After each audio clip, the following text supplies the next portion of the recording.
내 뜻과 내 의지를 쫓아 살아가며 하나님께서 단지 내 삶의 조력자로 동참하는 인생, 그러한 인생은 하나님과 동행하는 삶이라 할 수 없습니다. 얼마나 바쁘고 충실하게 하루를 살아가느냐와 상관없이, 이루어낸 삶의 성과와 상관없이 내가 주인이 되어 내 뜻을 이루며 살아가는 삶은 오히려 홀로 멈추어 있는 인생이요, 뒤로 물러나는 인생일 뿐입니다.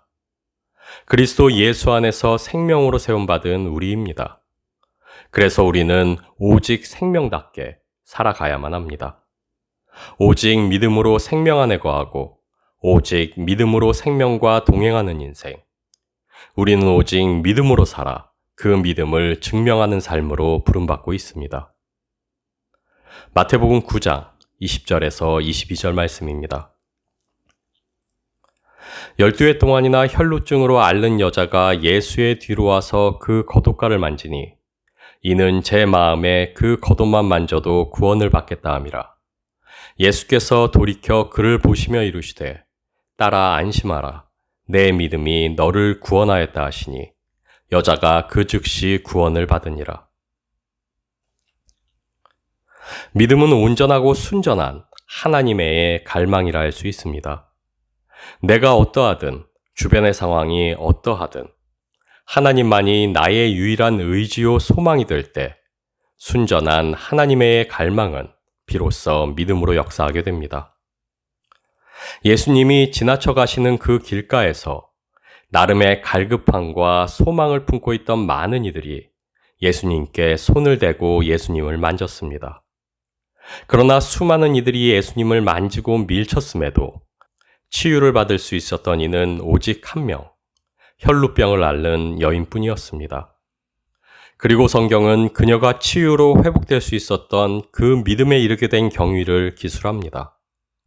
그녀는 많은 의원에게 많은 괴로움을 받았고 있던 것도 다 허비하였으되 아무 효염이 없고 도리어 더 중하여졌던 차였습니다.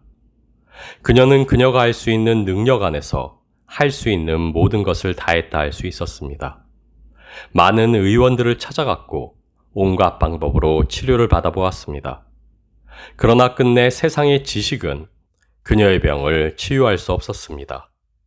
더 이상 기대고 의지할 것이 없는 절망만이 그녀가 마주한 모든 것이었습니다.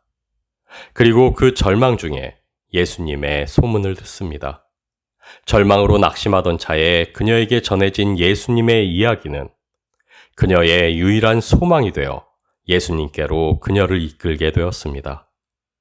내가 그의 옷에만 손을 대어도 구원을 얻으리라. 예수님을 향한 순전한 갈망으로 그녀는 수많은 이들을 밀치고 비집고 들어가 결국 예수 그리스도께 닿게 됩니다. 딸아 내 믿음이 너를 구원하였으니 평안히 가라. 오직 예수를 향한 악착 같은 그 갈망, 그 순전한 갈망이 마침내 믿음으로 인정되어 구원에 이르게 됩니다. 예수 그리스도를 만나기 전 그녀는 세상이 할 수 있는 모든 방법을 의지하여 그녀의 병을 치유코자 했습니다.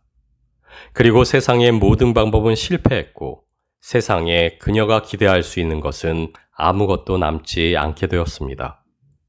세상을 향한 낙심과 절망, 그녀가 깨달은 것은 자신의 병에 대해 아무것도 할 수 없었던 그녀 자신과 마찬가지로 세상의 힘과 지혜와 능력 또한 무능하여 할 수 있는 것이 아무것도 없다는 사실이었습니다.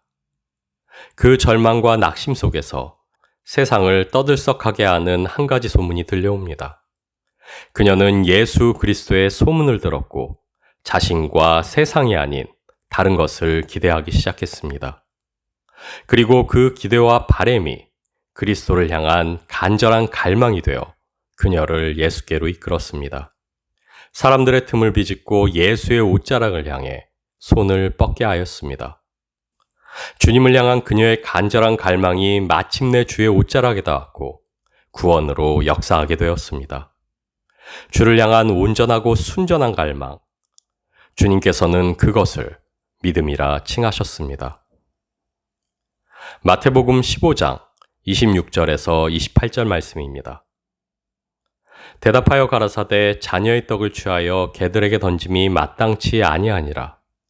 여자가 가로되 주여 올소이다마는 개들도 제 주인의 상에서 떨어지는 부스러기를 먹나이다 하니, 이에 예수께서 대답하여 가라사대 여자여 내 믿음이 크도다. 내 소원대로 되리라 하시니 그 시로부터 그의 딸이 나으니라. 믿음은 기꺼이 자기를 부인하는 하나님 앞에서의 겸손이라 할 수 있습니다. 그러나 자기 부인은 자기 부정이 아닙니다. 자신을 낮잡아 싫어하고 미워하는 것은 자기 혐오이지 자기 부인일 수가 없습니다. 자기 부인은 나보다 남을 낮게 여기는 겸비함입니다. 나 자신보다 상대를 더욱 존중하고 의지하며 우선하는 겸손입니다. 기꺼이 자신을 부인함으로 주님의 놀라운 역사를 경험한 한 여인이 있습니다. 바로 귀신 들린 딸로 인해 예수님께 나아갔던 수로보니게 여인입니다. 이 여인 또한 자신과 세상의 힘과 능으로는 어쩔 수 없는 상황 속에 있었던 여인이었습니다. 방법 없는 절망을 마주하고 예수님께 대한 간절한 기대와 소망으로 나온 여인이었습니다.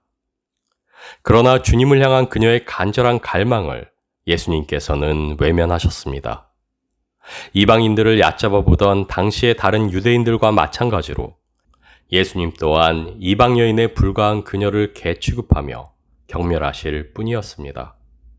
그러나 그 여인은 예수님이 누구이신지를 알았습니다.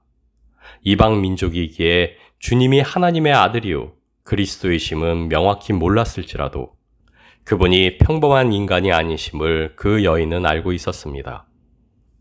툭하면 인간의 모습으로 세상에 내려와 세상 일에 관여하는 그리스 신화의 신들을 믿는 그녀였기에 주님의 신성을 믿는 것이 어쩌면 더 수월했는지도 모르겠습니다.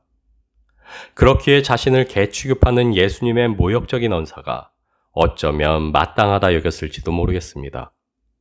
그러나 그렇다 할지라도 자신을 개취급하시며 모욕하는 예수님의 말씀에 즉각 동조하고 자신을 기꺼이 부인하는 여인의 그 겸손함은 예수님을 놀라게 하기에 충분했습니다. 그리고 마침내 그녀의 자기 부인은 큰 믿음으로 인정받아 문제를 해결받기에 이르게 됩니다. 나보다 하나님을 더욱 신뢰하여 이르게 되는 만족의 기쁨. 그것이 주님이 우리에게 요구하신 자기 부인입니다. 그래서 참된 자기 부인은 자신의 무능을 슬퍼하거나 수치로 여기지 않습니다. 죄책이나 자기 연민에 사로잡히지 않습니다. 오히려 그 모습 그대로를 기뻐하시고 사랑하시는 하나님을 더욱 의지하고 내가 아닌 하나님의 판단과 지혜를 더욱 신뢰합니다.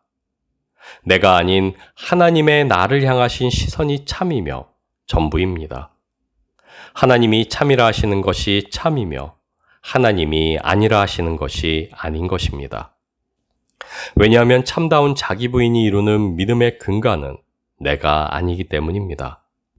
나보다 나은 하나님이 믿음의 근간이 되시기 때문입니다. 참다운 자기 부인은 그래서 하나님의 시선으로 나를 보며 판단하는 것입니다. 하나님을 겸손히 마주하는 성찰로 나아가는 것입니다. 그래서 우리는 기도해야만 합니다.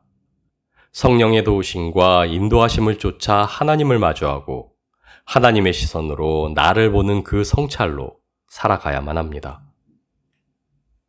마태복음 8장 8절에서 9절 말씀입니다. 백부장이 대답하여 이르되 주여 내 집에 들어오심을 나는 감당하지 못하겠사오니 다만 말씀으로만 하옵소서. 그러면 내 하인이 낫겠사옵나이다. 나도 남의 수하에 있는 사람이요 내 아래에도 군사가 있으니 이더러 가라 하면 가고 저더러 오라 하면 오고 내 종더러 이것을 하라 하면 하나이다. 믿음은 주님의 주되심을 알고 주되심에 기꺼이 순복하는 것입니다. 주의 뜻이 나의 뜻이 되고 주의 소망이 나의 소망이 되는 것입니다. 그리고 이것은 주인의 모든 것이 나보다 뛰어남을 마음으로 인정하고 승복했을 때 가능해지는 일이라 할 수 있습니다. 주되심에 승복한다는 것은 그저 굴복하여 내 뜻과 소망을 버리고 주인의 뜻과 소망을 수동적으로 쫓는 것이 아닙니다. 주인의 뜻과 소망을 명확히 알고 그 뜻과 소망에 감복하여 마음으로 승복하는 것이요. 주인의 뜻과 소망이 마침내 나의 참다운 뜻과 소망이 되는 것입니다. 다시 말해, 나의 전인격을 온전히 주인에게 의지하고 맡길 때, 삶의 모든 걸음이 주인과 함께할 때, 우리는 비로소 주대심에 승복한다 말할 수 있게 됩니다. 백부장은 군인이었습니다. 그리고 군인의 본분은 상관의 명령에 절대적으로 복종하는 것이었습니다. 그러나 그 복종이 맹목적이고 의미 없는 복종이 아님을 백부장은 분명히 알고 있었습니다. 절대적인 복종이야말로 생명이 오가는 전장에서 오히려 승리하고 생명을 유지할 수 있는 최선의 방법이라는 것을 백부장은 경험을 통하여 알고 있었기 때문입니다. 백부장에게 주대심이란 단순히 그 뜻과 소망을 맡기는 것 이상의 것이었습니다. 백부장에게 주대심이란 자신의 모든 것, 생명까지도 내어 맡기는 것이었습니다. 그렇기에 백부장의 예수님을 향한 주열한 고백은 단지 자신을 종의 신분으로 낮추는 자기 부인을 넘어서는 것이었습니다. 백부장의 예수님을 향한 주열한 고백은 자신의 생명을 포함한 전 인격을 예수님께 의탁하는 것이었습니다. 주님의 주되심을 알고 인정하고 순복하는 백부장의 믿음의 고백에 그래서 예수님은 이스라엘 중 아무에게도 이만한 믿음을 만나보지 못하였노라 감탄하실 수밖에 없으셨습니다. 하박국 2장 4절 말씀입니다. 보라, 그의 마음은 교만하며 그의 속에서 정직하지 못하나 의인은 그의 믿음으로 말미암아 살리라. 죽음 아래 있는 세상이 가리켜 보여줄 수 있는 길은 단지 죽음으로 살아 죽음에 닿는 인생일 뿐입니다. 이미 죄와 죽음 아래 있는 세상이 같이 있다 강변하며 쫓도록 독려하는 길은 결국 한치도 앞으로 나아가지 못하는 헛되고 헛되며 헛되고 헛된 수고로 우리를 이끌 뿐입니다. 제 뜻과 의지를 쫓아 자신의 뜻과 의지를 이루며 살아가는 삶, 하나님을 단지 나의 뜻과 의지를 이루기 위한 조력자로 여기는 삶의 태도, 이것은 도무지 앞으로 나아가지 못하는 죽은 자의 삶의 형태라 할 수 있습니다. 그러나 우리는 그리스도 예수 안에서 산자로 부름받고 있습니다. 그리고 그리스도 예수 안에서 살아있는 우리는 오직 믿음으로 삽니다. 그 무엇도 아닌 오직 하나님을 바라며 의지하는 간절한 갈망, 그 무엇도 아닌 오직 하나님의 시선으로 나를 성찰하는 자기 부인, 그리고 생명까지도 포함하는 나의 전 인격을 내어 맡기는 주대심의 순복. 기록된 말씀 안에서 예수님이 인정하신 믿음입니다. 우리의 믿음은 맹목적으로 바라고 의지하는 우리의 신념이 아닙니다.